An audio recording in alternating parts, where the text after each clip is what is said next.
Om Swastiastu. Di sini kami akan memberikan materi tentang masa reformasi Susilo Bambang Yudhoyono. Sebelum kami memberikan materi, izinkan kami untuk memperkenalkan diri terlebih dahulu, dimulai dari Tuge Sinta. Perkenalkan, nama saya Ida Alisinta Diadamayanti, nomor absen 19, kelas 12 IPS 4. Perkenalkan, nama saya Negustiayu Putri Saputrasari, nomor absen 25 dari kelas 12 IPS 4.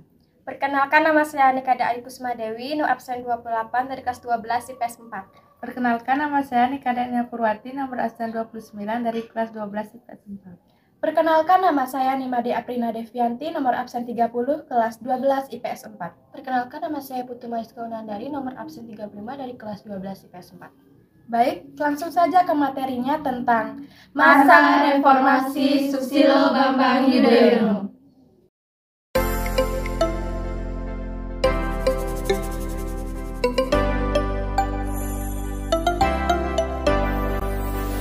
Assalamualaikum, hai sobat, ketemu lagi dalam Sobat History Channel.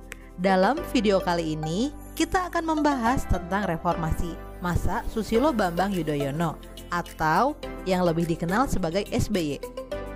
SBY merupakan presiden pertama dari kalangan militer di era reformasi. Pada masa ini, Indonesia bisa dikatakan cukup stabil dalam berbagai aspek. Perlu kalian ketahui, pada masa Presiden SBY, untuk pertama kalinya Indonesia terlepas dari lilitan hutang Bank Dunia loh. Dan untuk pertama kalinya anggaran untuk pendidikan meningkat jadi 20%. Lantas pencapaian apa saja yang sudah dilakukan SBY? Untuk lebih jelasnya, yuk kita simak videonya.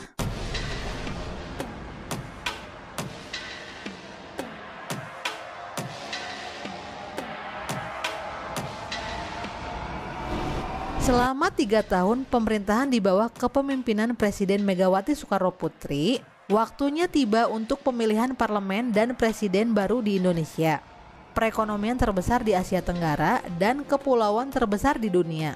Namun, baik Megawati maupun Partai PDIP kehilangan sebagian besar dukungannya.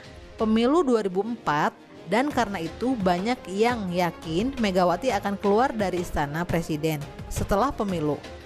Ternyata memang benar, selama dekade berikutnya Indonesia akan di bawah kepemimpinan presiden baru, yaitu mantan Jenderal Tentara Susilo Bambang Yudhoyono. Untuk pertama kalinya di Indonesia pada akhirnya terpilih SBY sebagai presiden.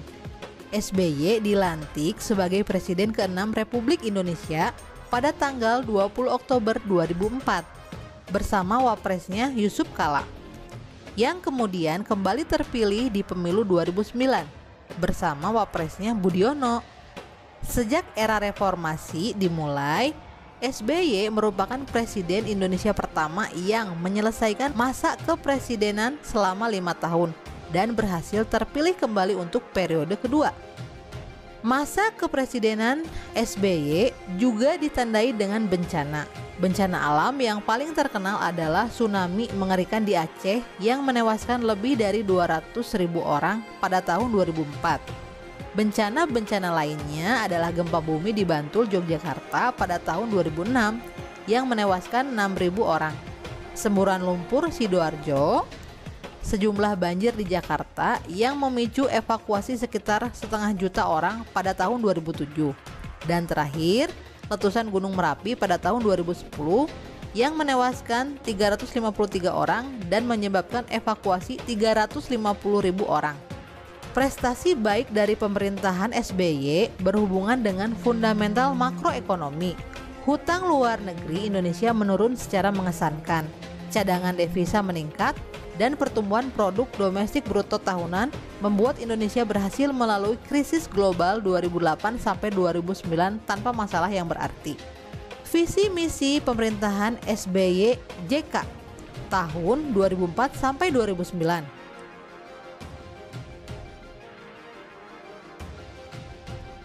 Visi misi pemerintahan SBY Budiono dari tahun 2009 sampai 2014.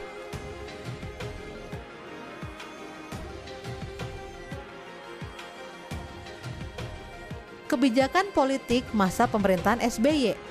Pada periode kepemimpinannya yang pertama, SBY membentuk Kabinet Indonesia Bersatu. Pada periode selanjutnya, SBY membentuk Kabinet Indonesia Bersatu Jilid 2. Presiden SBY menganut konsep trias politika, yaitu eksekutif, legislatif, dan yudikatif, di mana konsep tersebut berusaha menempatkan posisinya berdasarkan prinsip struktural sistem politik Indonesia, yakni berdasarkan kedaulatan rakyat. Partai politik bebas untuk didirikan asalkan sesuai dengan persyaratan dan ketentuan yang berlaku, serta tidak menyimpang dari hakikat Pancasila secara universal. Meningkatnya peranan Indonesia di dunia internasional dalam rangka membina dan meningkatkan persahabatan dan kerjasama yang saling bermanfaat antar bangsa-bangsa, memperkokoh persatuan dan kerjasama ekonomi melalui kerjasama dagang maupun pertukaran barang, meningkatkan kerjasama antara negara untuk menggalang perdamaian dan ketertiban dunia demi kesejahteraan umat manusia, berdasarkan kemerdekaan dan keadilan sosial, peningkatan kepedulian, keberpihakan, dan perlindungan bagi warga negara Indonesia di luar negeri. Kebijakan hukum Presiden SBY. Pemerintahan SBY dapat membangkitkan semangat dan solidaritas kemanusiaan sampai tingkat internasional untuk memberikan bantuan bagi para korban bencana. Selain penggunaan instrumen hukum untuk menanggulangi bencana alam melalui Undang-Undang Nomor 24 Tahun 2007, pemberantasan terorisme yang sampai saat ini berlangsung bisa jadi merupakan salah satu kelebihan pemerintahan SBY yang seolah tidak kenal kompromi terhadap para pelaku terorisme. Hal ini juga didukung oleh latar belakang SBY dari jajaran militer.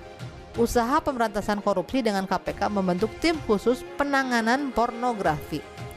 Kebijakan ekonomi masa Presiden SBY.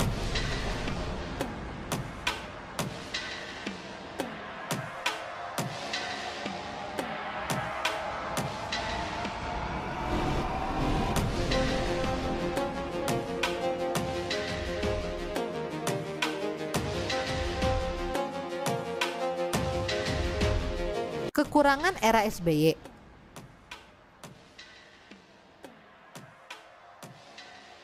Kelebihan era SBY.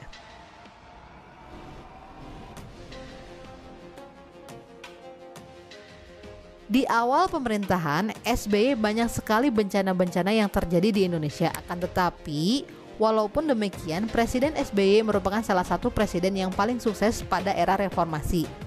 Kesuksesannya tidak hanya dilihat dari selesainya masa bakti selama 2 periode 10 tahun, tapi kebijakannya dapat dilihat dan dirasakan oleh masyarakat luas, seperti kenaikan anggaran untuk pendidikan, lunasnya hutang luar negeri, adanya BLT, cukup kondusif politik dalam negeri dan luar negeri, pertumbuhan ekonomi meningkat, dan lain-lain.